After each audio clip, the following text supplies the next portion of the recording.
রক্ততঞ্চন কি বলেছে, যে পদ্ধতিতে অণুচক্রিকা ক্যালসিয়াম প্লাস প্লাস ও রক্ততঞ্চনকারী ফ্যাক্টর ক্রিয়ার ক্ষতস্থানে রক্তমণ্ডল সৃষ্টি রক্ত জমাট বাঁধে তাকে আমরা রক্ততঞ্চন বলবো। ঠিক আছে, রক্ততঞ্চন কিন্তু একটা জটিল পদ্ধতি। তো এই যে রক্ততঞ্চন, ঠিক আছে, এটা কোনো রক্তবাহ ক্ষতিগ্রস্ত হলে মূলত তিনটি ঘটনা ঘটে। প্রথমে রয়েছে রক্তবাহের সংকোচন, ঠিক আছে, যেমন কেটে যাওয়া রক্তবাহের সংস্পর্শে অণুচক্রগুলি সেরাটোনিন ক্ষরণ করে যা রক্তবাহের সংকোচন ঘটায়। তারপর অণুচক্রিকা বা প্লাক গঠন, কি এটাও আঘাতপ্রাপ্ত রক্তবাহের কোলাজেন তন্তুর সঙ্গে অণুচক্রিকা আবদ্ধ হয়ে ক্ষতস্থানের অণুচক্রিকা প্লাট গঠন করে। তারপর সি হচ্ছে রক্ততঞ্চন বিক্রিয়া। তো এই যে রক্ততঞ্চন বিক্রিয়া, ঠিক আছে, কীভাবে হয় এখানে দেখো দেওয়া আছে। তো এইভাবে তিনটি পর্যায়ে ঘটে।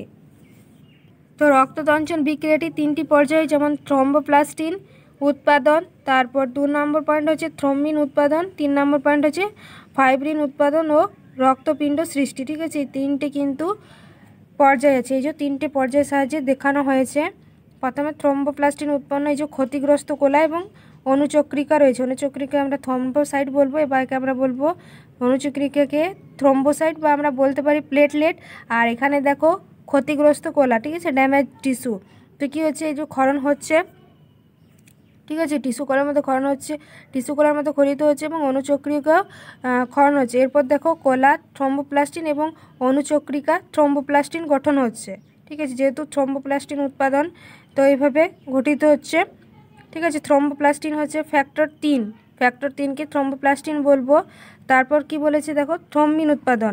তো এই যে থ্রম্বোপ্লাস্টিন থেকে আর অণুচক্রিকা থ্রম্বোপ্লাস্টিন থেকে দুটো থেকে ক্যালসিয়াম প্লাস প্লাস প্রোটিন নিলাম। তারপর তৈরি হলো কি প্রোথ্রম্বিনেজ। প্রোথ্রম্বিনেজ পর্যায়ে কি হলো দেখো, এখানে প্রোথ্রম্বিন একটা আর একটা হচ্ছে থ্রম্বিন। তাহলে প্রোথ্রম্বিনটা হচ্ছে নিষ্ক্রিয় রস বা প্রোটিন আর থ্রম্বিনটা হচ্ছে সক্রিয় রক্তরস প্রোটিন। ঠিক আছে, তো এখান থেকে দেখো কি হচ্ছে, এখানেও ক্যালসিয়াম প্লাস প্লাস লাগছে। এটা হচ্ছে কি যে প্রোথ্রম্বিনটা হচ্ছে ফ্যাক্টর 2। ঠিক আছে, ফ্যাক্টর 2, এই যে প্রোথ্রম্বিন ফ্যাক্টর 2 আর ক্যালসিয়ামটা হচ্ছে 4 নম্বর ফ্যাক্টর। ঠিক আছে, তো এই যে নিষ্ক্রিয় রক্তরস প্রোটিন মানে প্রোথ্রম্বিন, সেখান থেকে ক্যালসিয়াম যোগ হয়ে থ্রম্বিনে উৎপন্ন হলো সক্রিয় রক্তরস প্রোটিন। ঠিক আছে, আর প্রোথ্রম্বিনটা হচ্ছে 2 নম্বর ফ্যাক্টর আর ক্যালসিয়াম আমরা জানি কি 4 নম্বর ফ্যাক্টরে আছে। ঠিক আছে, ব্লাডে। তো তারপর দেখো থ্রম্বিন থেকে কি উৎপন্ন হচ্ছে, নিষ্ক্রিয় প্রোটিন ফাইব্রিনোজেন। তারপর দেখো প্রোথ্রম্বিন থেকে ফাইব্রিনোজেন একটা নিষ্ক্রিয় প্রোটিন, এটা হচ্ছে ফ্যাক্টর 1।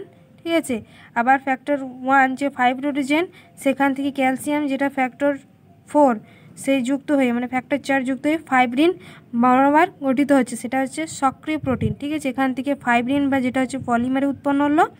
তারপর কি হচ্ছে রক্তবাহের রক্তকোষে আসছে, তারপর তঞ্চনপিণ্ড বা ক্লট গঠন করছে। ঠিক আছে, এটাই হচ্ছে রক্ততঞ্চন বিক্রিয়া। ঠিক আছে, এটাই হচ্ছে রক্ততঞ্চন বিক্রিয়া।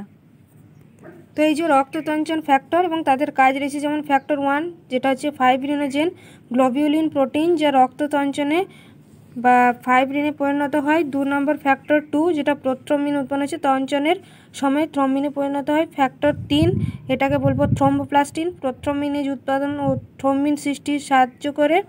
ফ্যাক্টর 4 যেটা হচ্ছে ক্যালসিয়াম থ্রম্বোপ্লাস্টিন গঠন, থ্রম্বিনে রূপান্তরিত এবং ফাইব্রিন সৃষ্টিতে সাহায্য করে।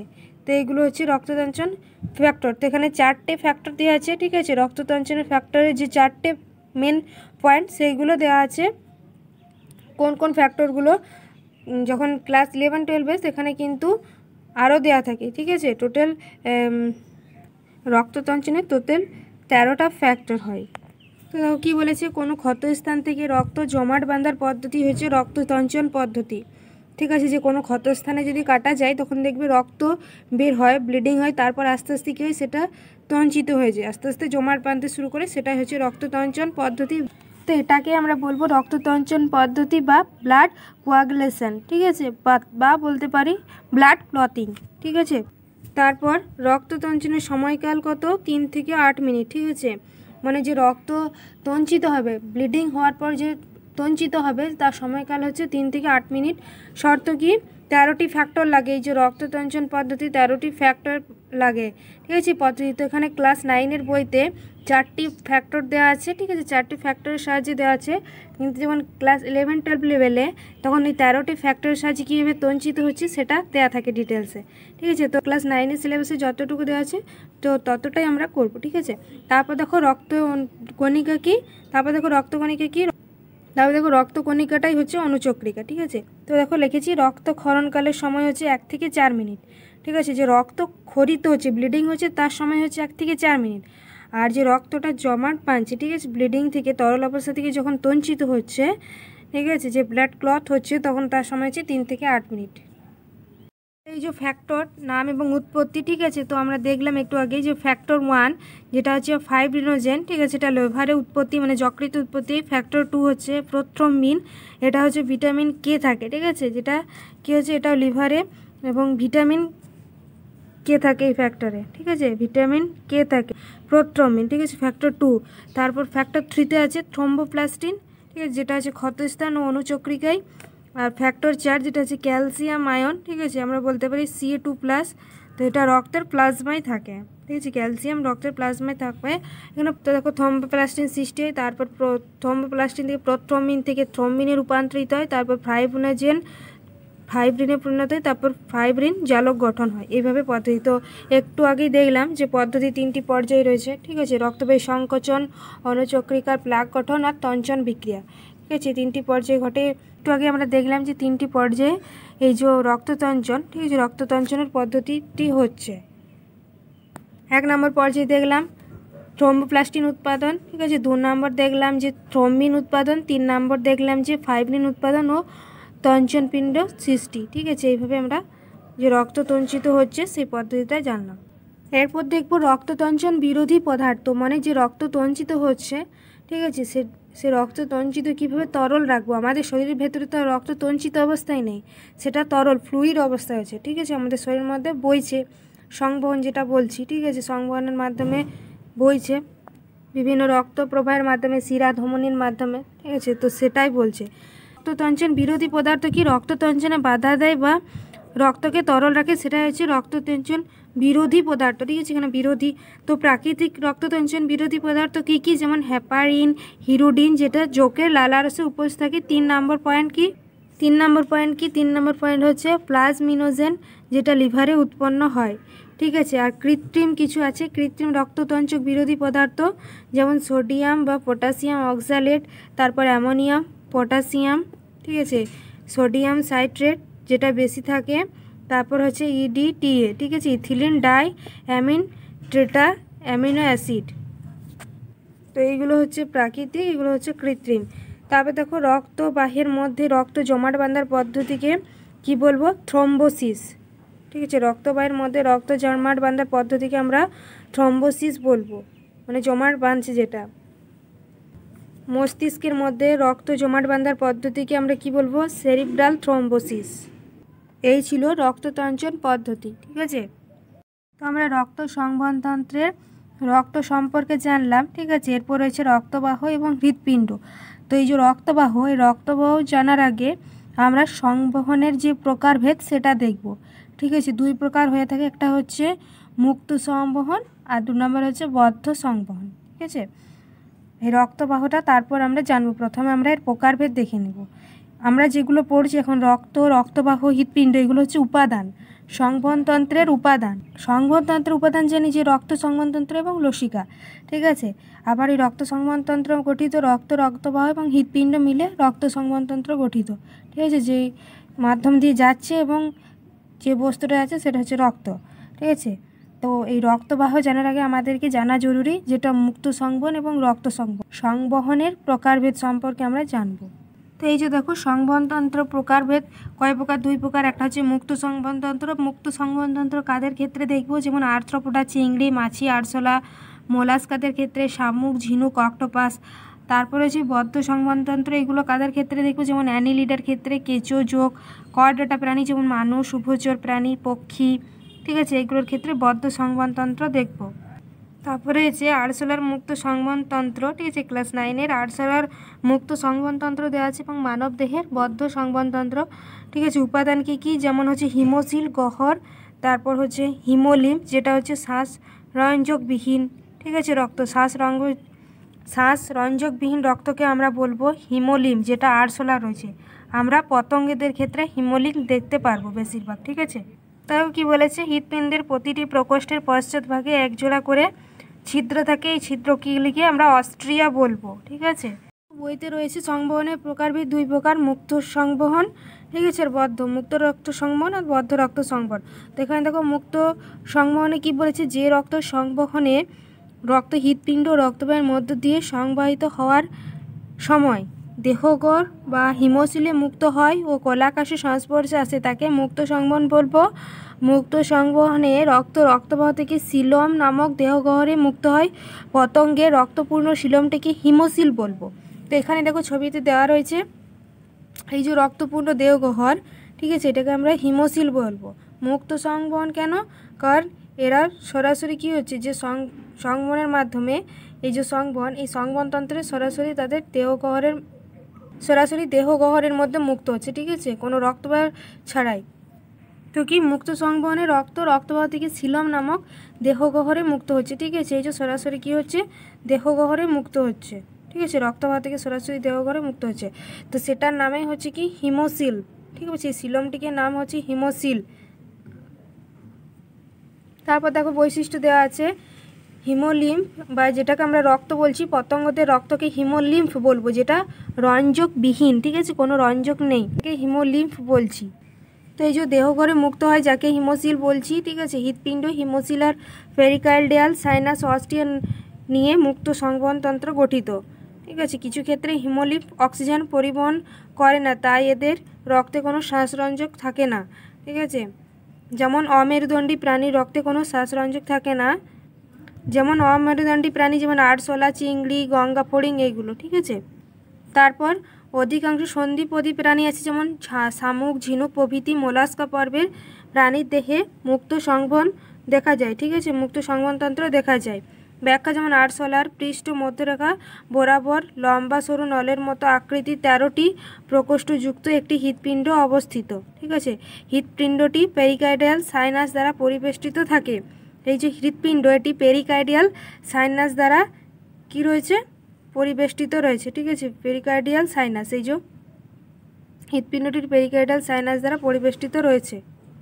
তো এই হৃৎপিণ্ডের মধ্যে 13টি প্রকোষ্ঠ রয়েছে, ঠিক আছে। আমাদের মানব হৃৎপিণ্ডে কটি, 4টি প্রকোষ্ঠ, 2টি অলিন্দ, 2টি নিলয়, বাম অলিন্দ ডান অলিন্দ আর বাম নিলয় ডান নিলয়। তার আরশোলার ক্ষেত্রে প্রকোষ্ঠ 13টি, ঠিক আছে, একটা হৃৎপিণ্ডের মধ্যে। তারপর দেখো হৃৎপিণ্ডটি পেরিকার্ডিয়াল সাইনাস দ্বারা পরিবেষ্টিত, এই যে 13টি প্রকোষ্ঠ রয়েছে, এই পুরো হৃৎপিণ্ডটি পেরিকার্ডিয়াল সাইনাস দ্বারা বেষ্টিত রয়েছে।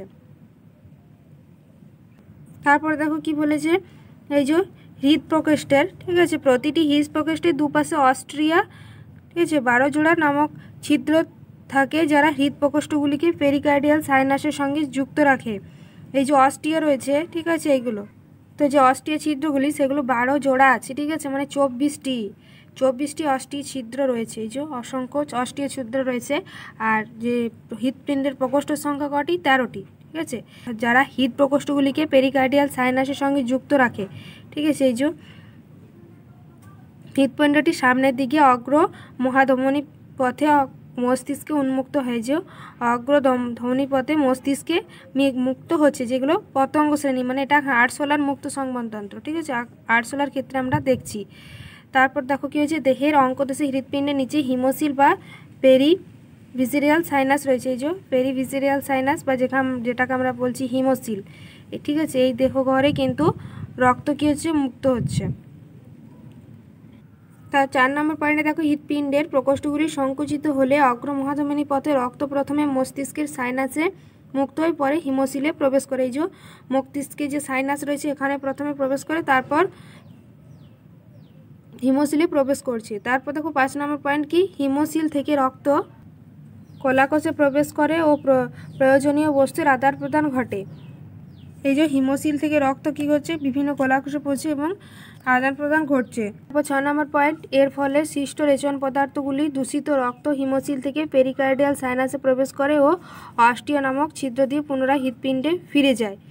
তো এই যে বিভিন্ন রেচন পদার্থযুক্ত রক্ত সেটা কি হচ্ছে, এই যে পেরিভিসেরিয়াল সাইনাস বা হিমোসিলে রয়েছে, ঠিক আছে। রেচন পদার্থযুক্ত দূষিত রক্ত কি হচ্ছে, হিমোসিল দিয়ে পেরিকার্ডিয়াল সাইনাসে যাচ্ছে। এই যে পেরিকার্ডিয়াল সাইনাসে যাওয়ার পর যে অস্টিয়া রয়েছে, যে 12 জোড়া 24টি এই ছিদ্রগুলিতে যাচ্ছে এবং ছিদ্র থেকে হৃৎপিণ্ডে পুনরায় ফিরে আসছে। যে 12টি প্রকোষ্ঠ রয়েছে হৃৎপিণ্ডের, ঠিক আছে, হৃৎপিণ্ড দিয়ে পুনরায় ফিরে যায়।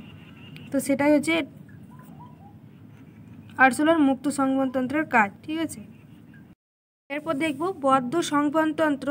তো বদ্ধ সংবহনতন্ত্র আমরা কাদের ক্ষেত্রে দেখি, যেমন অ্যানিলিডার ক্ষেত্রে চোখ, কেঁচো, ঠিক আছে, অ্যানিলিডা পর্বে, তারপর কর্ডাটা পর্বে বিভিন্ন যে স্তন্যপায়ী প্রাণী রয়েছে, তারপর উভচর পক্ষী, ঠিক আছে, বিভিন্ন কর্ডাটা পর্বের প্রাণীদের ক্ষেত্রে আমরা বদ্ধ সংবহনতন্ত্র দেখব, ঠিক আছে। ক্লোজড সার্কুলেশন, যে উন্নততর যে সংবহন রক্ত হৃৎপিণ্ড বা রক্তবাহের মধ্যে আবদ্ধ থেকে চক্রাকারে সংবহিত হয়, কিন্তু দেহগহরে মুক্ত হয় না, ঠিক আছে, তাকে আমরা বদ্ধ সংবহন বলবো। আর মুক্ত সংবহনের ক্ষেত্রে কি দেখলাম, রক্তবাহের মধ্য দিয়ে কি হচ্ছে, দেহগহরে মুক্ত হচ্ছে, যেটা হচ্ছে হিমোসিল, ঠিক আছে। আমরা একটু আগে দেখলাম পতঙ্গদের ক্ষেত্রে যেটা আর্থ্রোপোডা, তো হিমোসিল নামক দেহগহরে মুক্ত হচ্ছে যে রক্ত, আর এখানে কিন্তু সেটা দেহগহরে মুক্ত হয় না, ঠিক আছে। এই ক্ষেত্রে রক্তে উপস্থিত শ্বাসরঙ্গক হচ্ছে হিমোগ্লোবিন, কিন্তু আমরা আর্থ্রোপোডা বা আমরা বিভিন্ন ধরনের যে মোলাস্কার অন্তর্গত, সেখানে কিন্তু যে রক্তের যে রঙ্গক সেটা কিন্তু দেখতে পাই না বেশিরভাগ ক্ষেত্রে, ঠিক আছে। পতঙ্গদের ক্ষেত্রে কিন্তু আমরা যে রক্তের বর্ণ সেটা দেখতে পাই না, রঞ্জকবিহীন, তাদের রক্তের নাম হচ্ছে হিমোলিম্ফ, আর আমাদের রঞ্জকযুক্ত তাই নাম হিমোগ্লোবিন, ঠিক আছে। তাই এরা হিমোগ্লোবিন নামক শ্বাস পরিবহন করে। এই যে হিমোগ্লোবিন, এটা শ্বাস বায়ু পরিবহন করছে, অক্সিজেন, কার্বন ডাইঅক্সাইড, ঠিক আছে। তারপর হৃৎপিণ্ড ধমনী শিরা ও জালক দিয়ে গঠিত হয়। এই যে হৃৎপিণ্ড ধমনী আর শিরা জালক দিয়ে গঠিত হয়। এই যে হৃৎপিণ্ড, তারপর অলিন্দ, নিলয়, ঠিক আছে, শিরা, ধমনী, এটা হচ্ছে বদ্ধ সংবহনতন্ত্রের ছবি। উদাহরণ যেমন কেঁচো, যোগ প্রভৃতি অ্যানিলিডা পর্বের প্রাণী, ঠিক আছে, এবং মানুষ সহ সমস্ত মেরুদণ্ডী প্রাণীদের সংবহনতন্ত্র বদ্ধ প্রকৃতির। তো কি মানুষের সংবহন হচ্ছে বদ্ধ সংবহন, তাই দেখবে মানুষের যেহেতু বদ্ধ সংবহন, তাই এই যে হৃৎপিণ্ড, ঠিক আছে, রক্ত হৃৎপিণ্ড ধমনী শিরা ও জালক পথে চক্রাকারে আবর্তিত হয়।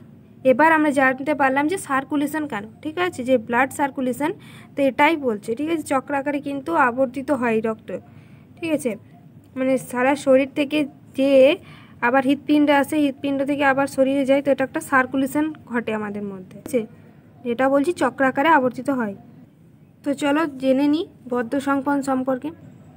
তো এই যে মানবদেহের বদ্ধ সংবহনতন্ত্র, ঠিক আছে, তো এখানে মানবদেহের বদ্ধ সংবহনতন্ত্র এবার পড়বো। তা একটু আগে আমরা মুক্ত সংবহনতন্ত্র পড়লাম, এবার বদ্ধ সংবহনতন্ত্র তো মানবদেহের ক্ষেত্রে আমরা পড়বো, ঠিক আছে। তো আমরা রক্ত সম্পর্কিত জেনেছি, এবার রক্তবাহ সম্পর্কে জানবো, ঠিক আছে। তো এই রক্তবাহী হচ্ছে বদ্ধ সংবহনের একটা এক্সাম্পল, যেমন কি ধমনী, শিরা আর রক্তজালক, ঠিক আছে, ধমনী, শিরা, রক্তজালক দিয়ে বদ্ধ সংবহন গঠিত, এটা আমরা মানবদেহের ক্ষেত্রে দেখছি। তো ধমনী কি, ধমনী হচ্ছে আর্টারি, যে অক্সিজেনযুক্ত বা বিশুদ্ধ রক্ত পরিবহন করে। ব্যতিক্রম হচ্ছে ফুসফুসীয় ধমনী, CO2 যুক্ত রক্ত পরিবহন করে, ঠিক আছে। এরপর দেখব শিরাকে ভেন বলে, এটা CO2 যুক্ত বা অশুদ্ধ রক্ত পরিবহন করে। ব্যতিক্রম হচ্ছে ফুসফুসীয় শিরা, সেটা হচ্ছে অক্সিজেনযুক্ত রক্ত পরিবহন করে, ঠিক আছে। ধমনী অক্সিজেনযুক্ত বিশুদ্ধ রক্ত পরিবহন করে। ব্যতিক্রম হচ্ছে ফুসফুসীয় ধমনী, যেটা CO2 যুক্ত রক্ত পরিবহন করে, যেটা হচ্ছে অশুদ্ধ, ঠিক আছে। একই রকমভাবে শিরা তার অপোজিট, শিরা কি CO2 যুক্ত বা অশুদ্ধ রক্ত পরিবহন করে, ঠিক আছে। ব্যতিক্রম হচ্ছে ফুসফুসীয় শিরা, এইভাবে। তারপর রক্তজালক দেখব, এগুলো কি বলেছে, ধমনী ও শিরার সংযোগে যেখানে হয়, ঠিক আছে, ধমনী শিরার সংযোগ যেখানে হয় সেটাই হচ্ছে রক্তজালক। তো বইতে দেখো ধমনী, শিরা, রক্তজালকের তুলনা দেওয়া আছে। ধমনী অক্সিজেনযুক্ত রক্ত পরিবহন করে, শিরা CO2 যুক্ত রক্ত পরিবহন করে, আর রক্তজালক কি CO2 O2 উভয় পরিবহন করে, ঠিক আছে। তারপর ধমনীতে রক্তচাপ বেশি তাই স্পন্দন আছে, শিরাতে রক্তচাপ কম তাই স্পন্দন নেই, আর রক্তচালকের ক্ষেত্রে কি রক্তচাপ খুবই কম, ঠিক আছে। তারপর দেখো ধমনির ক্ষেত্রে ধমনী গহ্বরের ব্যাস ছোট থাকে, তাই দেখবে প্রেসারে কে রক্ত চারিদিকে চড়িয়ে যায়, মানে পুরো বডিতে, ঠিক আছে, পুরো বডির মধ্যে ধমনী তো রক্ত কী হয় পুরো দেহে ছড়ায়, ঠিক আছে। ধমনী কিন্তু হৃৎপিণ্ড থেকে পুরো শরীরে পৌঁছায়, তো সেটাই তার যে গহ্বরের ব্যাস, ঠিক আছে, যে ছিদ্রের ব্যাসটা তো তার ছোট হয়, মানে প্রেসারে আসে তাই ব্যাসটা ছোট থাকে, তাহলে কী হবে আরও বেশি প্রেসার হবে। তারপর শিরার ক্ষেত্রে কি শিরার গহ্বরের ব্যাস বড়, মানে শিরার যে পুরো কী হচ্ছে পুরো হৃৎপিণ্ডের যে পুরো শরীরের থেকে পুরো দেহ থেকে রক্তটা হৃৎপিণ্ডে পৌঁছাচ্ছে, ঠিক আছে। তাই এখানে প্রেসার কম থাকবে, তাই ব্যাস বড়। আর রক্তজালকের ব্যাস খুবই কম, জালকের ক্ষেত্রে ব্যাস খুবই কম। ধমনির কোনো কপাটিকা থাকে না, শিরার ক্ষেত্রে অর্ধচন্দ্রাকৃতির কপাটিকা থাকে, রক্তজালকের কপাটিকা থাকে না। তো এই ছিল রক্তবাহ, ঠিক আছে। 3 প্রকার, ধমনী, শিরা, রক্তজালক নিয়ে গঠিত হচ্ছে রক্তবাহ। তো আমরা রক্ত আর রক্তবাহ দেখলাম, ঠিক আছে। রক্তবাহ যে সংবহনতন্ত্র, যে সংবহনতন্ত্রের উপাদান দুটো জানলাম, একটা হচ্ছে রক্ত, একটা হচ্ছে রক্তবাহ। এরপর দেখব হৃৎপিণ্ড। দেখো এখানে হৃৎপিণ্ডের পয়েন্ট দেওয়া আছে। রক্ত সংবহনতন্ত্রের অন্তর্গত যে পেশীবহুল প্রকোষ্ঠময় অঙ্গের পর্যায়ক্রমিক নির্দিষ্ট সময়ের ব্যবধানে ছদ্মবন্ধ সংকোচন প্রসারণের ফলে রক্তবাহের মধ্য দিয়ে রক্ত সংবহন হয়, তাকে আমরা হৃৎপিণ্ড বলবো, ঠিক আছে। এর গঠন দেওয়া আছে, ঠিক আছে। এই হৃৎপিণ্ডটি কি, হৃৎপিণ্ডটি হয় ফাঁপা এবং শঙ্কবাকার, ঠিক আছে। পূর্ণবয়স্কের ক্ষেত্রে ওজন প্রায় 300 গ্রাম হয়ে থাকে, ঠিক আছে। তো এই গঠনগুলি আবরক রয়েছে। তো হৃৎপিণ্ডের আবরককে আমরা কি বলবো, পেরিকার্ডিয়াম, ঠিক আছে। এর দুটি পর্দা রয়েছে, দ্বিস্তরযুক্ত পর্দা আছে, এবং হৃৎপিণ্ডের আবরণের নাম হচ্ছে পেরিকার্ডিয়াম, ঠিক আছে। ওই দুটি পর্দা স্তরের মধ্যবর্তী স্থানে পেরিকার্ডিয়ার তরল থাকে। এরপর রয়েছে হৃদপ্রাচীর। হৃদপ্রাচীর কি ত্রিস্তরযুক্ত প্রাচীর দেখা যায়, 3টি স্তর নিয়ে হৃদপ্রাচীর গঠিত, ঠিক আছে। 3টি স্তর নিয়ে হৃদপ্রাচীর গঠিত। বাইরে থেকে ভেতরের দিকে এগুলি যথাক্রমে এপিকার্ডিয়াম, মানে সব থেকে বাইরের স্তর, মায়োকার্ডিয়াম মাঝের স্তর, এন্ডোকার্ডিয়াম সব থেকে ভেতরের স্তর, ঠিক আছে। হৃৎপিণ্ডের আবরণী কি বললাম, পেরিকার্ডিয়াম। আবরণী হচ্ছে পেরিকার্ডিয়াম। হৃৎপিণ্ড দ্বিস্তরযুক্ত, আর হৃৎপিণ্ডের 3টি প্রাচীর আছে, যেটা হচ্ছে এপিকার্ডিয়াম, মায়োকার্ডিয়াম, এন্ডোকার্ডিয়াম, বাইরের, মাঝের, ভেতরের, ঠিক আছে। চলো খাতায় দেখে নিই যে হৃৎপিণ্ড, ঠিক আছে। প্রথমে রয়েছে অবস্থান, বক্ষ পিঞ্জরে দুটি ফুসফুসের মাঝখানে বাম দিকে ঘেঁষে তির্যকভাবে হৃৎপিণ্ড অবস্থান করে, ঠিক আছে। একজন প্রাপ্তবয়স্ক স্বাভাবিক ব্যক্তির ওজন প্রায় 300 গ্রাম হয়ে থাকে। প্রাচীর 3টি প্রাচীর নিয়ে গঠিত। বাইরের প্রাচীর হচ্ছে এপিকার্ডিয়াম, স্কোয়াসমাস আবরণী কলা দ্বারা গঠিত। মাঝের হচ্ছে মায়োকার্ডিয়াম, যেটা হৃদপেশি দ্বারা গঠিত, ঠিক আছে, অধিক পুরু স্তর এটা। আর ভেতরেটা হচ্ছে এন্ডোকার্ডিয়াম, যেটা হচ্ছে স্কোয়াসমাস আবরণী কলা দ্বারা গঠিত, এবং পুরুত্ব সমান নয়, অলিন্দের চেয়ে নিলয়ের পুরুত্ব বেশি হয়, একদম ভেতরেরটা। আবরণী কি, হৃৎপিণ্ডের আবরণীর নাম হচ্ছে পেরিকার্ডিয়াম, ঠিক আছে। বাইরেরটাকে বলবো প্যারাইটাল, আর ভিতরেরটাকে বলবো ভিসেরাল। যেমন ফুসফুসের আবরণী হচ্ছে প্লুরা, বাইরেটা হচ্ছে প্যারাইটাল, ভিতরেটা ভিসেরাল, সেই রকম একই রকমভাবে এটা, ঠিক আছে। দুটি স্তর আছে, ঠিক আছে, বলতে পারি দুটি পর্দা রয়েছে। তো এই যে হৃৎপিণ্ডের আবরণী পেরিকার্ডিয়াম, এই পেরিকার্ডিয়ামে দুটি পর্দার মধ্যবর্তী তরলকে আমরা বলবো পেরিকার্ডিয়ার তরল, ঠিক আছে। এই দুটো পর্দা যে পর্দা রয়েছে প্যারাইটাল আর ভিসেরাল, তার মাঝে কিন্তু যে তরলটি রয়েছে সেটাকে বলবো পেরিকার্ডিয়াল তরল। গঠন কি, তো গঠন আমরা দেখলাম হৃৎপিণ্ডটি ফাঁপা এবং শঙ্কবার হয়, 4টি প্রকোষ্ঠ যুক্ত থাকে, 2টি অলিন্দ, 2টি নিলয়, ডান অলিন্দ আর বাম অলিন্দ, আর ডান নিলয়, বাম নিলয়। অলিন্দের চেয়ে নিলয়ের স্তর বেশি পুরু হয়, সব থেকে বেশি পুরু স্তর আছে বাম নিলয়ে, ঠিক আছে। কারণ বাম নিলয় থেকে যে ধমনী রয়েছে মহাধমনী, সেই মহাধমনী দিয়েই কিন্তু পুরো বডিতে রক্তটা প্রেসারে ছড়াচ্ছে, ঠিক আছে। চক্র আকারে আবর্ত হচ্ছে, পুরো বডিতে কিন্তু বয়ে নিয়ে যাচ্ছে ওই মহাধমনী থেকে, বাম নিলয়ের যে মহাধমনী রয়েছে সেখান থেকে। তাই বাম নিলয়ের স্তরটা বেশি পুরো, কারণ বাম নিলয় মহাধমনী থেকে সারা দিয়ে রক্ত প্রসারিত করে, সেটাই বলছে, ঠিক আছে। তো দেখো বইতে মানব হৃৎপিণ্ডের অভ্যন্তরীণ গঠন দেওয়া আছে, ঠিক আছে, হৃৎপিণ্ডের ছবি দেওয়া আছে। তো আমরা জানি হৃৎপিণ্ডের 4টি প্রকোষ্ঠ, বাম অলিন্দ, বাম নিলয়, ডান অলিন্দ আর ডান নিলয়, ঠিক আছে। 4টি প্রকোষ্ঠ নিয়ে হৃৎপিণ্ড গঠিত হয়। এটা হচ্ছে মহাধমনী, মানে বাম নিলয় থেকে যে রক্ত রয়েছে সেটা প্রেসার আকারে এই মহাধমনী দিয়ে পুরো বডিতে পৌঁছায়, যেটা হচ্ছে অক্সিজেনযুক্ত রক্ত বহন করে।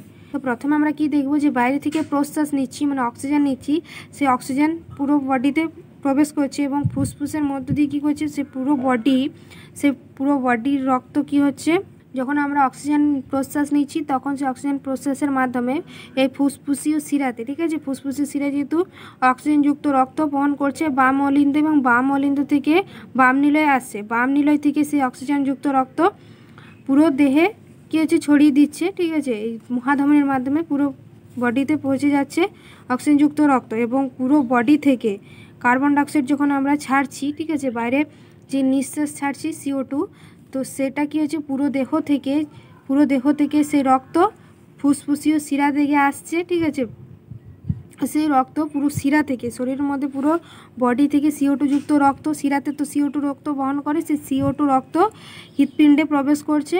তো পুরো বডির যে CO2 যুক্ত রক্ত শিরার মধ্যে দিয়ে আসছে, ঠিক আছে, সেই শিরা থেকে ডান অলিন্দে পৌঁছচ্ছে, ডান অলিন্দ থেকে ডান নিলয়ে, ঠিক আছে, এবং ডান নিলয় থেকে কী হচ্ছে ফুসফুসীয় ধমনী দিয়ে ফুসফুসে যাচ্ছে, ঠিক আছে, এবং কী হচ্ছে আমরা সেই ফুসফুস থেকে কার্বন ডাইঅক্সাইড ত্যাগ করছি, ঠিক আছে। তো আমরা ফুসফুসের মাধ্যমে CO2 যুক্ত যখন ত্যাগ করছি তখন কি হচ্ছে, সে CO2 যুক্ত ফুসফুসে প্রবেশ করছে। আবার যখন অক্সিজেন যুক্ত রক্ত আমরা গ্রহণ করছি তখন সেটা কি হচ্ছে,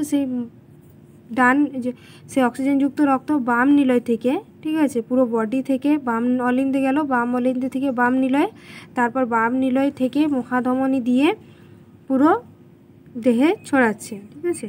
তো সেটাই হচ্ছে ব্লাড সার্কুলেশন, ঠিক আছে, যেটা আমরা বলছি বদ্ধ সংবহনতন্ত্র, যেটা হচ্ছে হৃৎপিণ্ড, ঠিক আছে, হৃৎপিণ্ড, তো এর মাধ্যমে কিন্তু ব্লাড সার্কুলেশন আমাদের চলতে থাকে। তারপর রয়েছে বিভিন্ন যে কোপাটিকা, ঠিক আছে, হৃৎপিণ্ডের বিভিন্ন কোপাটিকার অবস্থান, ঠিক আছে, এগুলো দেখব। তো এখানে 6টা কোপাটিকা আছে।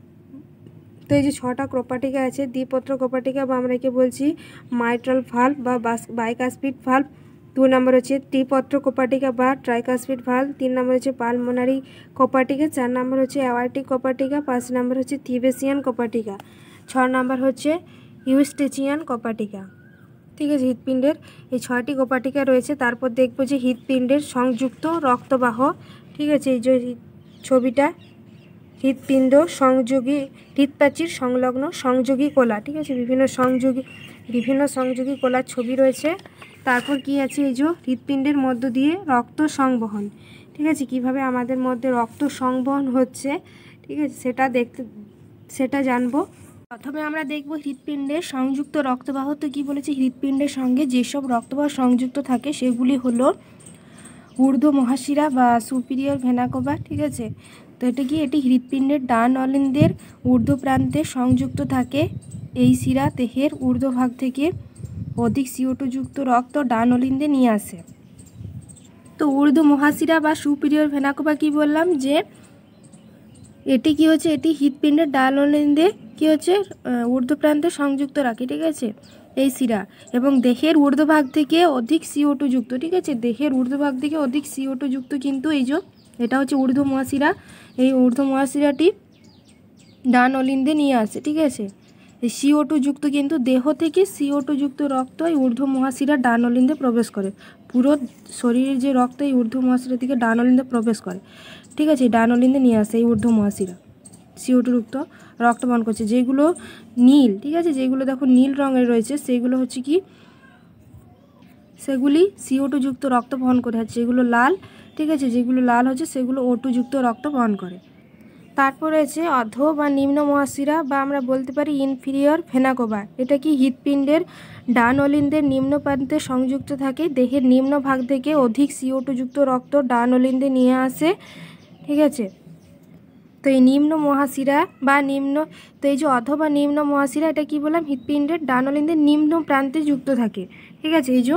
এটা হচ্ছে এই যে নিম্ন মহাশিরা, ঠিক আছে। অধ মহাশিরা বা আমরা বলতে পারি নিম্ন মহাশিরা, এটা এই যে ডান অলিন্দের সঙ্গে যুক্ত রাখে, এটাও ডান অলিন্দেই প্রবেশ করে। এটা হচ্ছে নিম্ন, যেহেতু অধ বা নিম্ন মহাশিরা, তাই এই শিরাটি নিচ থেকে ডান অলিন্দেই প্রবেশ করে CO2 যুক্ত। এটা যেহেতু অধ বা নিম্ন মহাশিরা, তো নিচ থেকে CO2 যুক্ত রক্ত ডান অলিন্দে প্রবেশ করে। আর এটা যেহেতু ঊর্ধ্ব মহাশিরা, ঠিক আছে, তাই এটা ওপর থেকে পুরো বডি থেকে ওপর থেকে শিরাটি যুক্ত থাকে এবং ডান অলিন্দে প্রবেশ করে। আর এই শিরাটি নিম্নে যুক্ত থাকে, পুরো বডি থেকেই CO2 যুক্ত ডান অলিন্দে প্রবেশ করে। তারপর রয়েছে সি, করোনারি সাইনাস, ঠিক আছে। তারপর C number point, coronary sinus. এটা কি হৃৎপিণ্ডের ডান অলিন্দের সঙ্গে যুক্ত থাকে। এর দ্বারা হৃদপেশি থেকে অধিক CO2 যুক্ত রক্ত অলিন্দে ফিরে আসে, ঠিক আছে। এই যে করোনারি সাইনাস, এটি হৃৎপিণ্ডের ডান অলিন্দের সঙ্গে যুক্ত থাকে এবং হৃদপেশি থেকে অধিক CO2 যুক্ত রক্ত ডান অলিন্দে ফিরে আসে। তো এই করোনারি সাইনাসটি কি? করোনারি সাইনাসটা হচ্ছে যে হৃৎপিণ্ডের ডান অলিন্দের সঙ্গে যুক্ত থাকে, ঠিক আছে, ডান অলিন্দের সঙ্গে যুক্ত থাকে এবং এর দ্বারা হৃদপেশি থেকে অধিক CO2 যুক্ত রক্ত ডান অলিন্দে ফিরে আসে, ঠিক আছে। অধিক CO2 যুক্ত কিন্তু ডান অলিন্দে ফিরে আসে করোনারি সাইনাস দ্বারা। যেমন ঊর্ধ্ব মহাশিরা, ঠিক আছে, তারপর নিম্ন মহাশিরা বা অধ মহাশিরা দ্বারা ডান অলিন্দে রক্ত ফিরে আসে CO2 যুক্ত, একই রকমভাবে করোনারি সাইনাসও সেম, ঠিক আছে, ডান অলিন্দের সঙ্গে যুক্ত থাকে এবং হৃদপেশি থেকে অধিক CO2 যুক্ত রক্ত ডান অলিন্দে ফিরে আসে। তারপর দেখো কি বলেছে, ফুসফুসীয় শিরা। হৃৎপিণ্ডের বাম অলিন্দের সঙ্গে 4টি ফুসফুসীয় শিরা সংযুক্ত থাকে, ঠিক আছে, 4টি ফুসফুসীয় শিরা সংযুক্ত থাকে। ফুসফুস থেকে অধিক O2 যুক্ত রক্ত বাম অলিন্দে ফিরে আসে। ফুসফুসীয় শিরা কি? হৃৎপিণ্ডের বাম অলিন্দের সঙ্গে 4টি ফুসফুসীয় শিরা যুক্ত থাকে, ঠিক আছে, হৃৎপিণ্ডের বাম অলিন্দের সঙ্গে 4টি ফুসফুসীয় শিরা যুক্ত থাকে এবং ফুসফুস থেকে অধিক O2 যুক্ত রক্ত বাম অলিন্দে ফিরে আসে। তো এই যে দেখতে পাচ্ছি আমরা ফুসফুসীয় শিরা, ঠিক আছে, এই ফুসফুসীয় শিরা কি হচ্ছে, এটা 4টি থাকে, 4টি ফুসফুসীয় শিরা থাকে, বাম অলিন্দের সঙ্গে যুক্ত থাকে। এটা হচ্ছে বাম অলিন্দ, ঠিক আছে, বাম অলিন্দের সঙ্গে ফুসফুসীয় শিরা যুক্ত রয়েছে এবং কি করছে না, এখানে O2 যুক্ত রক্ত বহন করছে বাম অলিন্দে, ঠিক আছে। যেহেতু আমরা জানি যে শিরা সবসময় CO2 যুক্ত রক্ত বহন করে আর ধমনী সেটা O2 যুক্ত রক্ত বহন করে। ব্যতিক্রম হচ্ছে ফুসফুসীয় শিরা, যেটা O2 যুক্ত রক্ত বহন করছে, আর ব্যতিক্রম হচ্ছে ফুসফুসীয় ধমনী, যেটা CO2 যুক্ত রক্ত বহন করছে, ঠিক আছে। ব্যতিক্রম কেন? যে যার কাজ করে, ঠিক আছে, সে যদি বিপরীত কাজ করে তাহলে সেটা তো ব্যতিক্রম হবে, তাই ফুসফুসীয় শিরা একটা ব্যতিক্রম, ঠিক আছে, কারণ O2 যুক্ত রক্ত বহন করছে ফুসফুস থেকে। আর ফুসফুসীয় ধমনী সেম, সেটা CO2 যুক্ত রক্ত বহন করছে, যেহেতু আমরা জানি যে ধমনী সবসময় O2 যুক্ত রক্ত বহন করে, ঠিক আছে, আর CO2 সবসময়, আর শিরা সবসময় CO2 বহন করে। তো ব্যতিক্রম কেন? এই যে যদি নিজের কাজ না করে অন্য কাজ করছে তাহলে সেটাই ব্যতিক্রম বলবো, ঠিক আছে, এভাবে মনে রাখতে পারো, ঠিক আছে। এরপর দেখব মহাধমনী বা অ্যাওর্টা। এটা কি? হৃৎপিণ্ডের বাম নিলয় থেকে সৃষ্টি হয়, ঠিক আছে, হৃৎপিণ্ডের বাম নিলয় থেকে সৃষ্টি হয়। বাম নিলয় থেকে অধিক O2 যুক্ত রক্ত সারা দেহে ছড়িয়ে দেয়। তো এই যে এটাকে বলছি মহাধমনী, মহাধমনী বা অ্যাওর্টা, ঠিক আছে। এটা হৃৎপিণ্ডের বাম নিলয় থেকে, এই যে বাম নিলয়, ঠিক আছে, নিচেরগুলো হচ্ছে নিলয়, তো বাম নিলয় থেকে সৃষ্টি হয় এবং বাম নিলয় থেকে অধিক O2 যুক্ত রক্ত, ঠিক আছে, অধিক O2 যুক্ত রক্ত সারা দেহে ছড়িয়ে পড়ছে এই মহাধমনী থেকে। তারপর রয়েছে ফুসফুসীয় ধমনী। এটা কি? হৃৎপিণ্ডের ডান নিলয় থেকে সৃষ্টি হয়। ডান নিলয় থেকে অধিক CO2 যুক্ত রক্ত ফুসফুসে নিয়ে আসে, ঠিক আছে, এটা ফুসফুসীয় ধমনী। এটা হৃৎপিণ্ডের ডান নিলয় থেকে সৃষ্টি এবং ডান নিলয় থেকে অধিক CO2 যুক্ত রক্ত ফুসফুসে নিয়ে আসে, এই যে, ঠিক আছে, এটা হচ্ছে ফুসফুসীয় ধমনী। এই যে এটা হচ্ছে ফুসফুসীয় ধমনী, কারণ ব্যতিক্রম, কারণ আমরা জানি যে ধমনী সবসময় O2 যুক্ত রক্ত বহন করে, কিন্তু এটা ব্যতিক্রম, তাই এটা যেহেতু ফুসফুসীয় যোগ আছে তাই, ঠিক আছে, ফুসফুসীয় ধমনী CO2 যুক্ত রক্তে ফুসফুসে নিয়ে আসছে, ঠিক আছে। প্রথমে দেখলাম পুরো দেহ থেকে এই যে শিরা রয়েছে, এই শিরার মাধ্যমে অলিন্দে আসছে, ঠিক আছে, এবং অলিন্দ থেকে নিলয়ে, তারপর নিলয় থেকে ফুসফুসীয় ধমনী, মানে ডান নিলয় থেকে ফুসফুসীয় ধমনী দিয়ে ফুসফুসে যাচ্ছে, ঠিক আছে, ফুসফুসীয় ধমনী। এটা হচ্ছে ডান দিকের কাজ। সবসময় ডান দিকে আমরা মনে রাখবো, ডান দিকটা CO2 যুক্ত রক্ত বহন করে এবং বাম দিক O2 যুক্ত, এইভাবে আমরা মনে রাখতে পারি, ঠিক আছে। বাম দিকে O2 যুক্ত রক্ত মানে শুদ্ধ, আর ডান দিকে বিশুদ্ধ যুক্ত রক্ত মানে CO2 যুক্ত রক্ত। তারপর রয়েছে করোনারি ধমনী। এটা হৃৎপিণ্ডের বাম নিলয় থেকে সৃষ্টি হয়, হৃদপেশিতে অধিক O2 যুক্ত রক্ত ছড়িয়ে দেয়, ঠিক আছে, হৃৎপিণ্ডের বাম নিলয় থেকে সৃষ্টি হয়, হৃদপেশিতে অধিক O2 যুক্ত রক্ত ছড়িয়ে দেয়। তো একই রকমভাবে করোনারি ধমনীও হৃৎপিণ্ডের বাম নিলয় থেকে সৃষ্টি হয় এবং হৃদপেশিতে অধিক O2 যুক্ত রক্ত ছড়িয়ে দেয়। হৃৎপিণ্ডের বাম নিলয় থেকে সৃষ্টি হচ্ছে এবং হৃদপেশিতে অধিক O2 যুক্ত রক্ত ছড়িয়ে দিচ্ছে, ঠিক আছে, মানে হৃদপেশিতে অধিক ওটুযুক্ত রক্ত ছড়িয়ে দিচ্ছে। তো করোনারি সাইনাস করোনারি ধমনির মতোই সেম, ঠিক আছে। করোনারি সাইনাস কি হৃৎপিণ্ডের ডান অলিন্দের সঙ্গে যুক্ত থাকে, ঠিক আছে। এর দ্বারা হৃদপেশি থেকে অধিক CO2 যুক্ত রক্ত ডান অলিন্দে ফিরে আসে। তো এই করোনারি সাইনাস কি হৃৎপিণ্ডের ডান অলিন্দের সঙ্গে যুক্ত রয়েছে, ঠিক আছে। এবং ডান অলিন্দের যে হৃদপেশি থেকে অধিক CO2 যুক্ত রক্ত ডান অলিন্দে ফিরে আসছে। একই রকমভাবে করোনারি ধমনীও সেম, ঠিক আছে। করোনারি সাইনাস আর করোনারি ধমনীও সেম। করোনারি ধমনীর ক্ষেত্রে হৃৎপিণ্ডের বাম নিলয় থেকে সৃষ্টি হয়, ঠিক আছে। এটা হৃৎপিণ্ডের বাম নিলয় থেকে সৃষ্টি হয় এবং হৃদপেশিতে অধিক O2 যুক্ত রক্ত ছড়িয়ে দেয়, হৃদপেশিতে O2 যুক্ত রক্ত ছড়িয়ে দেয়। আর এটার ক্ষেত্রে কি, করোনারি সাইনাসের ক্ষেত্রে কি হৃদপেশি থেকে, ঠিক আছে, CO2 যুক্ত রক্ত ডান অলিন্দে ফিরে আসে। করোনারি সাইনাসের ক্ষেত্রে হৃদপেশি থেকে CO2 যুক্ত রক্ত ডান অলিন্দে ফিরে আসে। করোনারি ধমনির ক্ষেত্রে কি নিলয় থেকে হৃদপেশিতে অধিক CO2 যুক্ত ছড়িয়ে দেয়, ঠিক আছে। এটাই হচ্ছে। এরপর দেখব বিভিন্ন সংযোগী কলা, যেমন SA নোড বা সাইনো অ্যাট্রিয়াল নোড। এটা কি ডান অলিন্দের ঊর্ধ্ব মহাশিরা নিকটে অবস্থান করে, ঠিক আছে। ডান অলিন্দের ঊর্ধ্ব মহাশিরা নিকটে অবস্থান করে। তো দেখো এই যে বইতে রয়েছে, ঠিক আছে, বিভিন্ন সংযোগীগুলা। তো আমরা দেখলাম যে সাইনো অ্যাট্রিয়াল নোড, এই যে সাইনো অ্যাট্রিয়াল নোড, SA নোড, এটা কি হচ্ছে, এটা ডান অলিন্দের ঊর্ধ্ব মহাশিরা নিকটে অবস্থান করছে। এই যে ডান অলিন্দের ঊর্ধ্ব মহাশিরা নিকটে অবস্থান করছে। তা এটা কি 70 থেকে 78 বার স্পন্দন সৃষ্টি করে, ঠিক আছে। SA নোড 70 থেকে 78 বার স্পন্দন সৃষ্টি করে। তো এই যে SA নোড 70 থেকে 78 বার স্পন্দন সৃষ্টি করে, ঠিক আছে। এটাকে ন্যাচারাল বা স্বাভাবিক পেসমেকার বা প্রাকৃতিক পেসমেকার বলে, ঠিক আছে। এটাকে ন্যাচারাল বা স্বাভাবিক পেসমেকার বা প্রাকৃতিক পেসমেকার বলবো। তো এই যে SA নোড, ঠিক আছে, এটাকে আমরা কি বলবো, সাইনো অ্যাট্রিয়াল নোড ফুল ফর্ম, ঠিক আছে। এটি ডান অলিন্দের ঊর্ধ্ব মহাশিরায় অবস্থান করে, ঠিক আছে। এটি 70 থেকে 78 বার স্পন্দন সৃষ্টি করে, মানে ধরে নাও 72 পার মিনিট, ঠিক আছে, 72 পার মিনিট। এবং এটিকে স্বাভাবিক বা ন্যাচারাল পেসমেকার বলবো, ঠিক আছে। একে ন্যাচারাল পেসমেকার বলবো, এই যে SA নোড। তারপর রয়েছে AV নোড বা আমরা বলতে পারি অ্যাট্রিও ভেন্ট্রিকুলার নোড, ঠিক আছে। ডান অলিন্দের অন্ত অলিন্দ পর্দার পেছনে করোনারি সাইনাসের ছিদ্রের নিকটে অবস্থান করে। ডান অলিন্দের আন্ত অলিন্দ পর্দার পেছনে করোনারি সাইনাস ছিদ্রের নিকটে অবস্থান করে।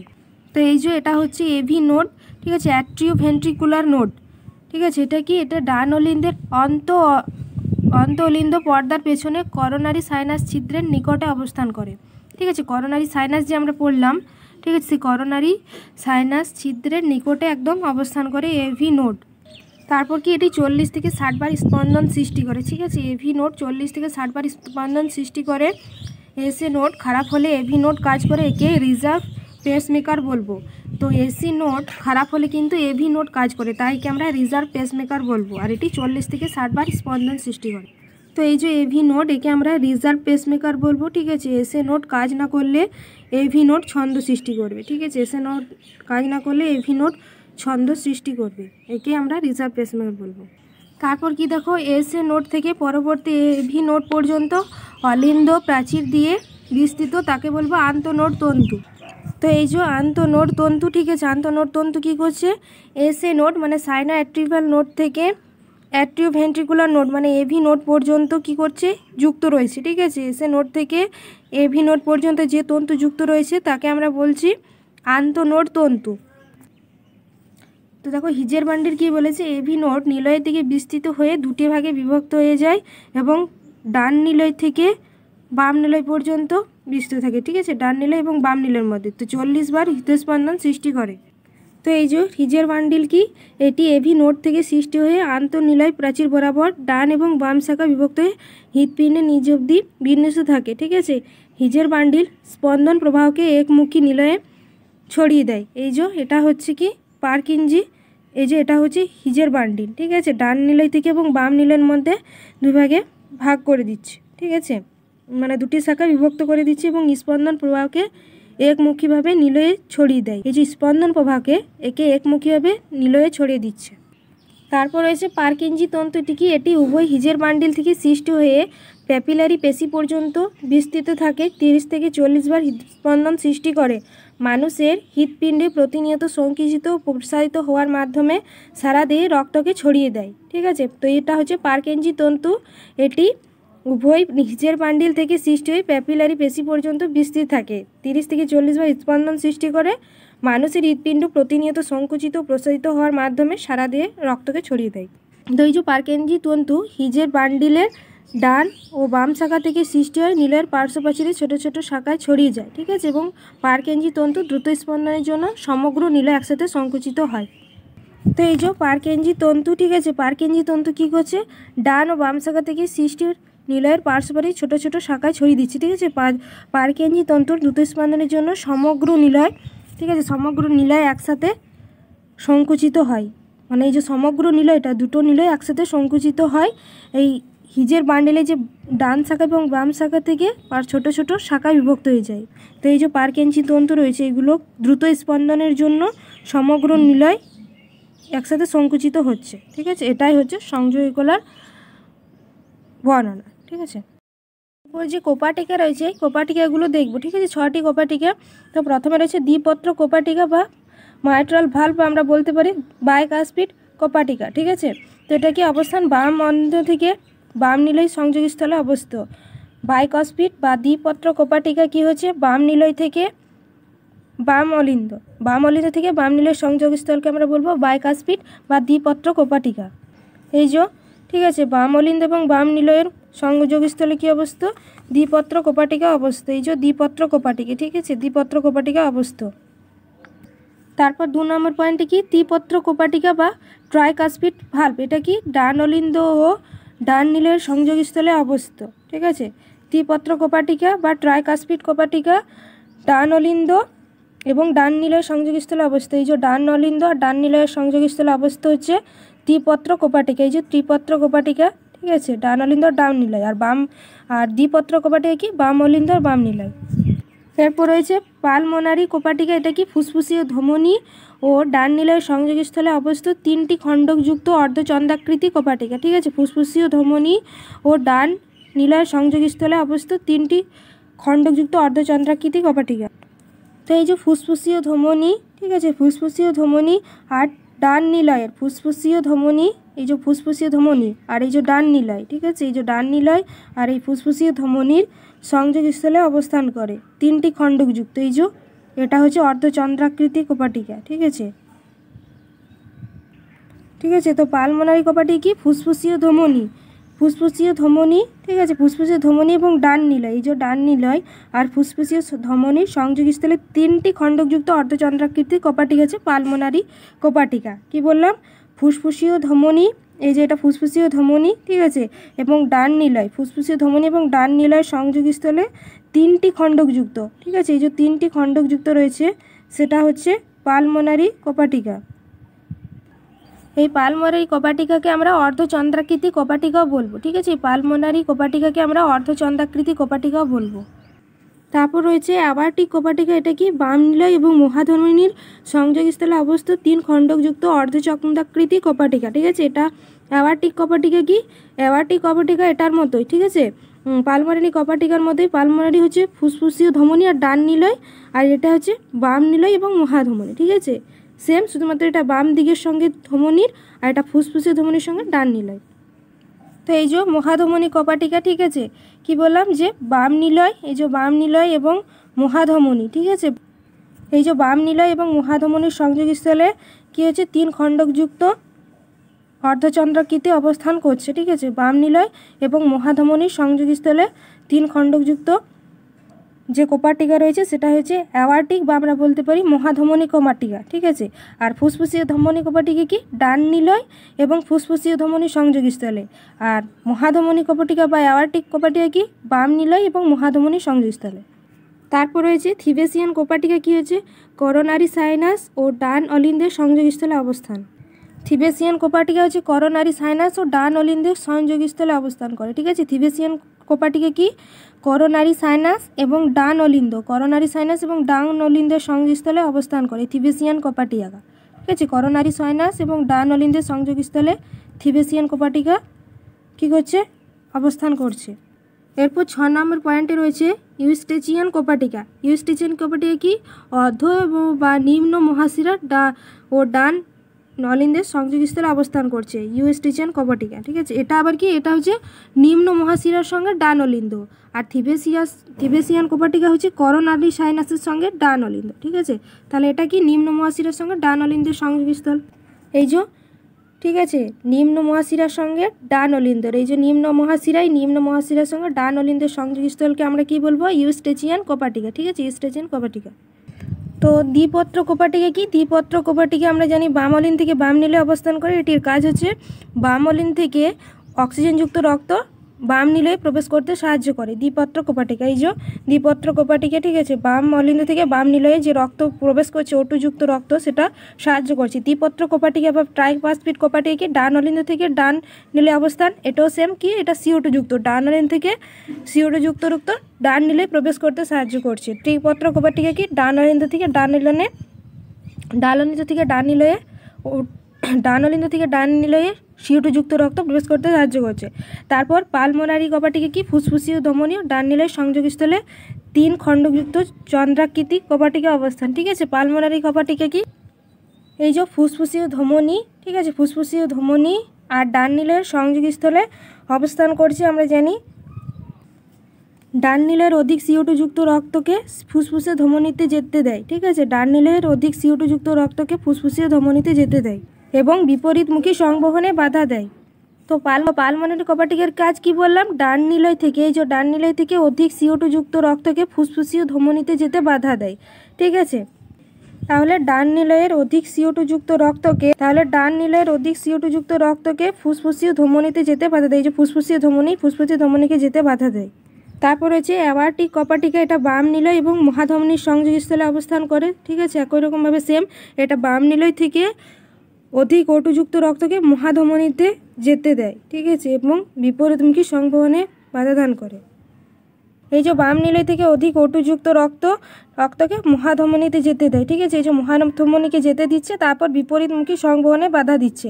ঠিক আছে, বিপরীতমুখী সংবহনে বাধা দিচ্ছে, মানে এই যে বাম নীলয় থেকে অধিক O2 যুক্ত রক্তকে মহাধমনীতে যেতে দিচ্ছে এবং বিপরীতমুখী সংবহনে বাধা দিচ্ছে, মানে যে বিপরীতমুখী যে রক্তটা আসছে, ঠিক আছে, সেটা বাধা দিচ্ছে। তারপর থিবেসিয়ান কোপাটিকা, এটি কি রক্তকে ডান অলিন্দ থেকে করোনারি সাইনাসে প্রবেশে বাধা দান করে। তো এই থিবেসিয়ান কোপাটিকা কি, থিবেসিয়ান কোপাটিকা হচ্ছে রক্তকে ডান অলিন্দ থেকে করোনারি সাইনাসে প্রবেশে বাধা দান করে। ঠিক আছে, ডান অলিন্দ থেকে করোনারি সাইনাসে বাধা দান করে, সেটাই হচ্ছে থিবেসিয়ান কোপাটিকার কাজ।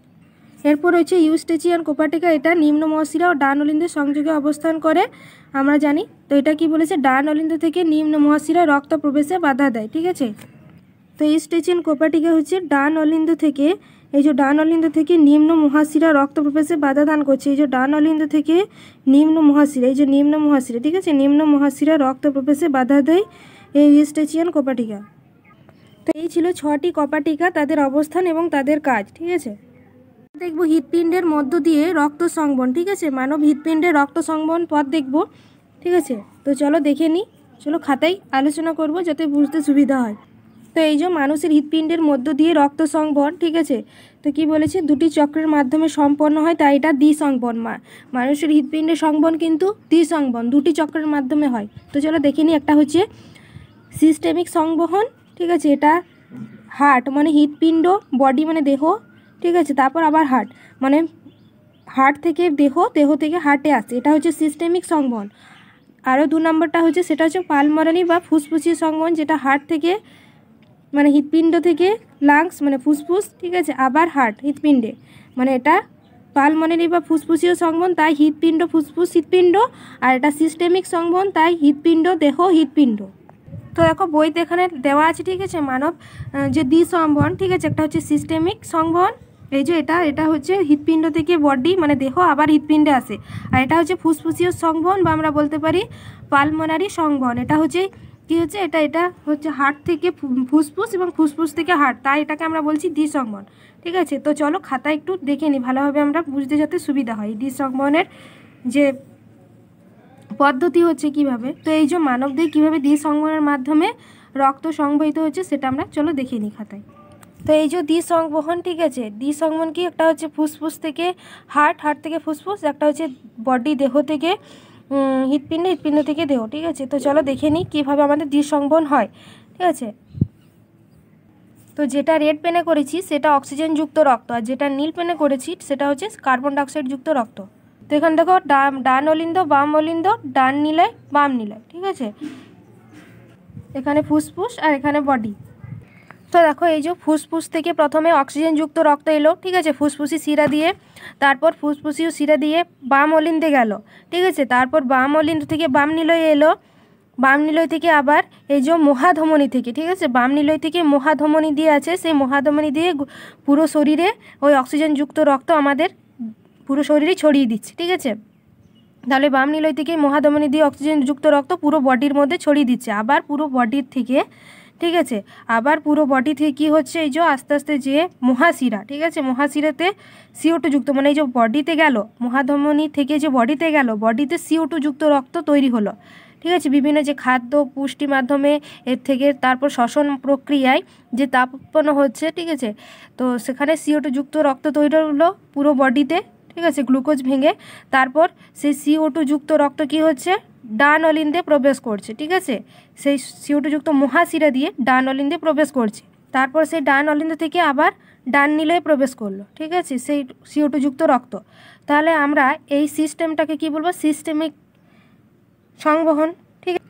এটা হৃৎপিণ্ড থেকে দেহে, আবার দেহ থেকে হৃৎপিণ্ডে হচ্ছে, তাহলে এটাকে আমরা বলবো সিস্টেমিক সংবহন, ঠিক আছে, হৃৎপিণ্ড থেকে দেহে, দেহ থেকে হৃৎপিণ্ডে। এরপর দেখব আমরা যেটা হচ্ছে পালমোনারি সংবহন বা ফুসফুসীয় সংবহন।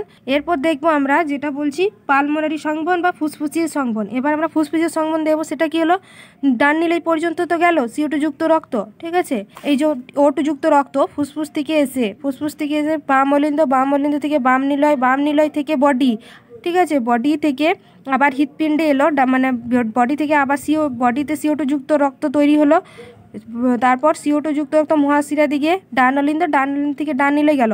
এটা হচ্ছে সিস্টেমিক, মানে হৃৎপিণ্ড থেকে বডি থেকে হৃৎপিণ্ড।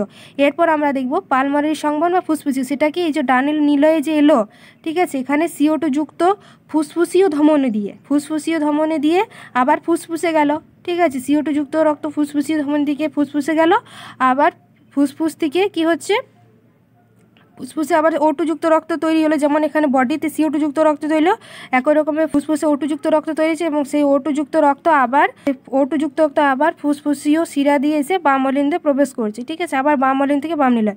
তাহলে এটা দেখো ফুসফুস থেকে, তাহলে এটা দেখো হৃৎপিণ্ড থেকে ফুসফুস, আবার ফুসফুস থেকে হৃৎপিণ্ডে প্রবেশ করছে, তাহলে এটা আমরা পালমোনারি সংবহন বা ফুসফুসীয় সংবহন বলবো, ঠিক আছে।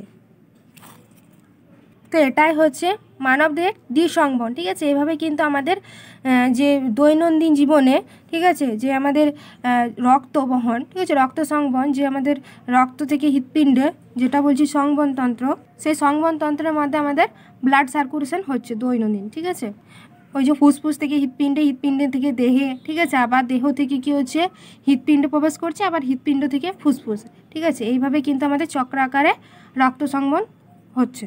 মাছের হৃৎপিণ্ড হচ্ছে একচক্রী সংবহন, ঠিক আছে, আমাদের দিয়ে যেমন দ্বিসংবহন, কিন্তু মাছের ক্ষেত্রে একচক্রী সংবহন হয়ে থাকে, ঠিক আছে। তো মাছের হৃৎপিণ্ড ক্ষেত্রে একচক্রী সংবহন কেন, কারণ মাছে দুটি প্রকোষ্ঠ থাকে, ঠিক আছে, একটা অলিন্দ আর একটা নিলয়, তাই তাদের একচক্রী সংবহন হয়ে থাকে, মানে বিশেষ করে জলচর প্রাণীদের ক্ষেত্রে।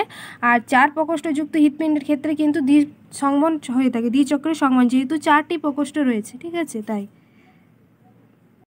হৃৎপিণ্ডের সংকোচনকে বলবো সিস্টল, আর হৃৎপিণ্ডের প্রসারণকে বলবো ডায়াস্টল, ঠিক আছে। যখন অলিন্দের সিস্টল হয় তখন নিলয়ের ডায়াস্টল হয়, এবং যখন অলিন্দের ডায়াস্টল হয় তখন নিলয়ের সিস্টল হয়, ঠিক আছে। তো দেখো যখন অলিন্দ দুটিতে প্রবেশ হচ্ছে, ঠিক আছে, অলিন্দ দুটিতে যখন রক্ত প্রবেশ হচ্ছে তখন অলিন্দ প্রসারণ হচ্ছে, এবং নিলয় কী হচ্ছে, সংকোচন হচ্ছে, ঠিক আছে। অলিন্দ প্রসারণ বলতে ডায়াস্টল হচ্ছে, নিলয় সংকোচন বলতে সিস্টল হচ্ছে। আবার একই রকমভাবে যখন নিলয়ে রক্ত প্রবেশ করছে তখন কি হচ্ছে, অলিন্দ সিস্টল হয়ে যাচ্ছে এবং নিলয় ডায়াস্টল হয়ে যাচ্ছে, ঠিক আছে। এটাই হচ্ছে সিস্টল এবং ডায়াস্টল, বা আমরা বলতে পারি সংকোচন এবং প্রসারণের পদ্ধতি। এভাবে হৃৎপিণ্ডের অলিন্দ থেকে নিলয় এবং নিলয় থেকে অলিন্দের সিস্টল এবং ডায়াস্টলের সাহায্যে কি হচ্ছে, রক্ত সংবহন হচ্ছে, ঠিক আছে। আবার দেখো যখন নিলয়ের প্রসারণ হচ্ছে, ঠিক আছে, নিলয়ের প্রসারণ হচ্ছে তখন আবার কী হচ্ছে, অলিন্দের সংকোচন হচ্ছে, ঠিক আছে। আবার যখন অলিন্দের প্রসারণ হচ্ছে তখন নিলয়ের সংকোচন হচ্ছে। তো এইভাবেই কিন্তু চলতে থাকছে, ঠিক আছে। এইভাবে আমাদের ব্লাড সার্কুলেশন হচ্ছে। হৃৎপিণ্ড যখন সংকোচন হচ্ছে তখন অলিন্দ প্রসারণ হচ্ছে, মানে হৃৎপিণ্ড থেকে যখন নিলয়ে রক্ত আসছে তখন নিলয় প্রসারণ হচ্ছে বা ডায়াস্টল। আবার নিলয় থেকে যখন অলিন্দে যাচ্ছে তখন নিলয় হয়ে যাচ্ছে সিস্টল এবং অলিন্দ হয়ে যাচ্ছে ডায়াস্টল। এইভাবে অলিন্দ থেকে আবার সারা দেহে কিন্তু ছড়িয়ে যাচ্ছে রক্ত। এইভাবেই চলতে থাকছে আমাদের সংবহনতন্ত্র, ঠিক আছে। তার দেখো প্রতি মিনিটে প্রায় 75 বার হৃদস্পন্দন হয়, ঠিক আছে। 1 মিনিটে 60 সেকেন্ড যদি হয় তাহলে 60/75 0.8 সেকেন্ড হৃদচক্রের সময়কাল, ঠিক আছে। তাহলে হৃদচক্রের সময়কাল কত, 0.8 সেকেন্ড। তারপর দেখো রক্তচাপ কি, সিস্টোলিক চাপ ধমনির গাত্রে রক্ত সর্বোচ্চ যে চাপে সৃষ্টি করে, আর ডায়াস্টোলিক চাপ কি বললাম, ধমনী গাত্রে সর্বনিম্ন যে চাপে সৃষ্টি করে, ঠিক আছে। তো ব্লাড প্রেশার আমাদের কত, 120/80, ঠিক আছে। নর্মাল ব্লাড প্রেশার যেটা mmHg, ঠিক আছে, 120/80 mmHg। ওপরের যে ব্লাড প্রেশার সেটাকে আমরা সিস্টোলিক বলবো 120, আর নিচেরটা যেটা 80 রয়েছে 80 সেটা হচ্ছে ডায়াস্টল, ঠিক আছে। এটা আমাদের নর্মাল ব্লাড প্রেশার। যদি এটা ওপরেরটা যদি 120 থেকে বেশি হয়, ঠিক আছে, সিস্টোল চাপ যদি বেশি হয় তখন সেটা হাই ব্লাড প্রেশার, ঠিক আছে। এবং 80টা যদি একটু কম হয়ে যায়, 70, 60 কিংবা 50, সেটা হয়ে যাবে কি লো ব্লাড প্রেশার, ঠিক আছে। তো এগুলোই হচ্ছে সিস্টোল এবং ডায়াস্টল, ঠিক আছে। কোনো কোনো ক্ষেত্রে 72 পার মিনিটও থাকে, আবার কোনো কোনো ক্ষেত্রে 75 পার মিনিট, মানে বলতে পারো 70 থেকে 75 মতো যেটা হৃদস্পন্দন, ঠিক আছে। হৃদস্পন্দন সময়কাল মানে 1 মিনিটে। তো এটাই হচ্ছে হৃৎপিণ্ডের মধ্য দিয়ে রক্ত সংবহন, ঠিক আছে, রক্ত সংবহন পদ্ধতি। তো আজকে যে সংবহনতন্ত্র নিয়ে আলোচনা করলাম, ঠিক আছে, তো আজকে যে সংবহনতন্ত্র সম্পর্কে আলোচনা করলাম, যেমন রক্ত সংবহনতন্ত্র এবং লসিকা সংবহনতন্ত্র, ঠিক আছে। রক্ত সংবহনতন্ত্র কি, যেমন রক্তবাহ এবং হৃৎপিণ্ড মিলে রক্ত সংবহনতন্ত্র।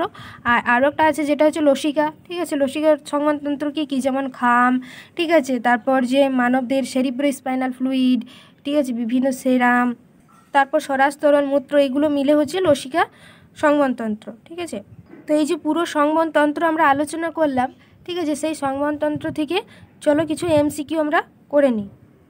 পুরো সংবহন থেকে MCQগুলো দেখে নিই। তো কি বলেছে, চিংড়ির রক্তের শ্বাস অঙ্গের নাম কি, চিংড়ির রক্তের শ্বাস অঙ্গের নাম হচ্ছে হিমোসায়ানিন। কোন প্রাণীর রক্তে লোহিত রক্তকণিকা নেই, তো এটা হবে কেঁচো, ঠিক আছে। তারপর 3 দেখে শ্বেত রক্তকণিকার প্রধান কাজ কি, জীবাণু ধ্বংস করা। সিরামে অনুপস্থিত উপাদানটি হলো, সিরামে অনুপস্থিত উপাদান বলেছে, তো এটা হবে ফাইব্রিনোজেন, ঠিক আছে। সিরামে অনুপস্থিত উপাদান ফাইব্রিনোজেন। মানুষের রক্তে শ্বাসরঙ্গকে হিমোগ্লোবিনে উপস্থিত ধাতব মৌলটির নাম কি, তো আমরা জানি যে লোহা, ঠিক আছে। রক্ততঞ্চনে সাহায্যকারী উপাদান কোনটি, রক্ততঞ্চনে সাহায্যকারী উপাদান বলেছে। 6 দাগের বি হবে থ্রোম্বোকাইনেজ। নিচের যেটিতে অধিক ওটুযুক্ত রক্ত প্রবাহিত হয় সেটি হলো, ঠিক আছে, অধিক ওটু মানে অধিক অক্সিজেনযুক্ত রক্ত প্রবাহিত হয়, সেটা কি হবে, সেটা হবে ফুসফুসীয় শিরা। তারপর নিচের যেটিতে অধিক CO2 যুক্ত রক্ত প্রবাহিত হয় এটা হবে ফুসফুসীয় ধমনী, যেহেতু এগুলো ব্যতিক্রম। রক্তে উপস্থিত লিপিডটি হলো কি, কোলেস্টেরল। লসিকা রক্তে ফিরে আসে ড্যাশের মাধ্যমে, লসিকা রক্তে ফিরে আসে কিসের মাধ্যমে, তো এটা হবে শিরার মাধ্যমে, ঠিক আছে। তারপর হিমোসাইনে উপস্থিত খনিজ উপাদান হচ্ছে তামা, যেটা আমরা দেখি যে চিংড়ির দেহে পাওয়া যায়, ঠিক আছে। তারপর মুক্ত সংবহনে ড্যাশ উপাদানটি অনুপস্থিত রক্তজালক। হিমোসিল যুক্ত প্রাণীটি হলো কি হবে, হিমোসিল যুক্ত প্রাণী সেটা হবে আরশোলা, ঠিক আছে। তারপর ভেনাস হৃৎপিণ্ডযুক্ত প্রাণীটি কি, ভেনাস হৃৎপিণ্ডযুক্ত মাছ। মাছের হৃৎপিণ্ডে প্রকোষ্ঠ সংখ্যা কয়টি, মাছের হৃৎপিণ্ডে বলেছে তাহলে 2টি, একটা অলিন্দ একটা নিলয়। মানুষের হৃৎপিণ্ডে প্রকোষ্ঠ কয়টা, 4টি হবে, 2টি অলিন্দ 2টি নিলয়। আরশোলার হৃৎপিণ্ডের প্রকোষ্ঠের সংখ্যা কয়টি, 13টি, ঠিক আছে। আরশোলার হৃৎপিণ্ডের প্রকোষ্ঠের সংখ্যা 13টি।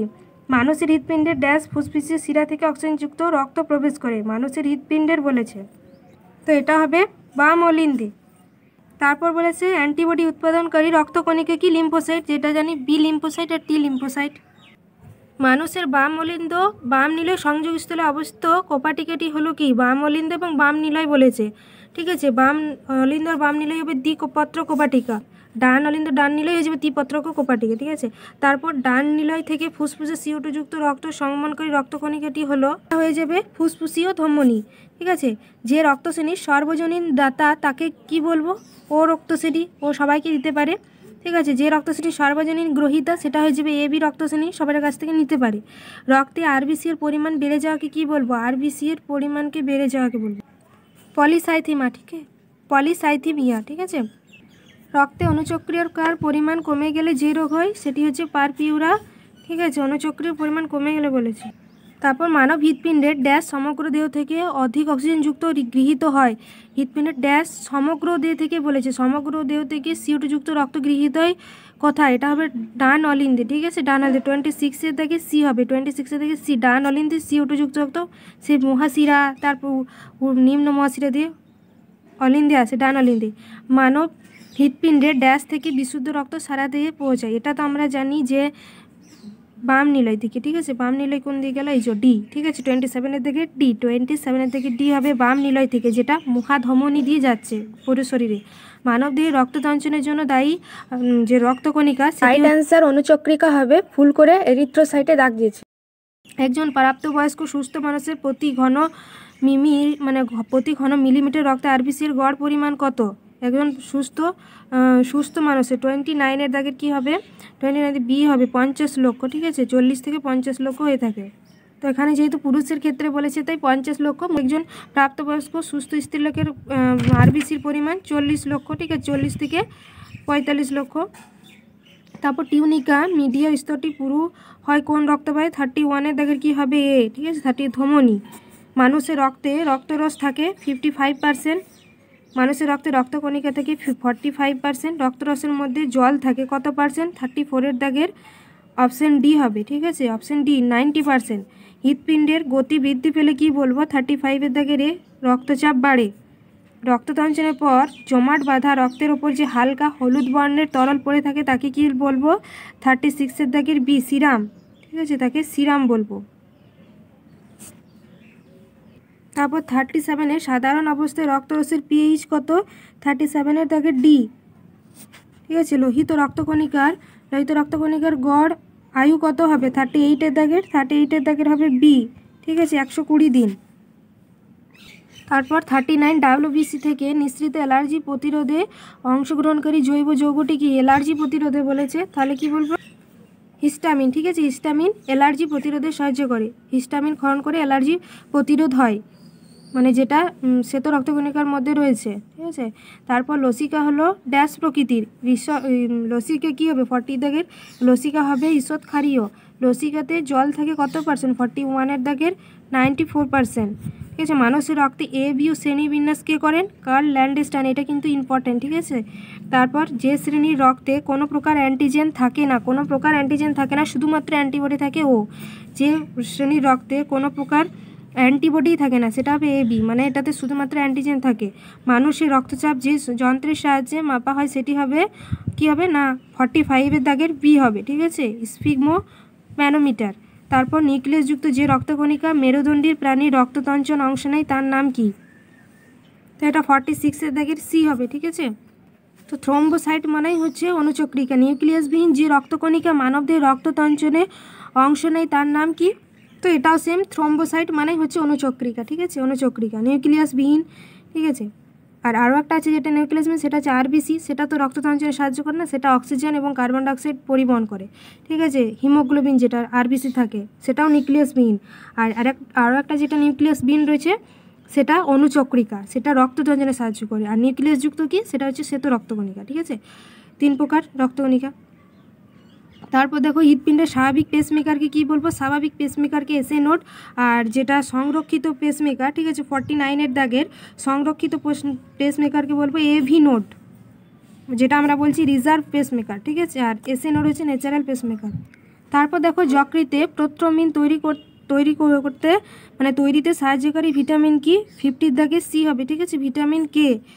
মানে প্রথমিন তৈরিতে সাহায্যকারী ভিটামিন। সঠিক ক্রস ম্যাচিং না করলে রক্ততঞ্চন মানে রক্ত সঞ্চারণ করলে গৃহীতা দেহে ড্যাশ ঘটতে পারে। 51-এর দাগের কী হবে? ডি সবকটিই হবে। এবিও বিসংগীত, অ্যাগ্লুটিনেশন, তারপরে হিমোলাইসিস সবগুলিই ঘটবে।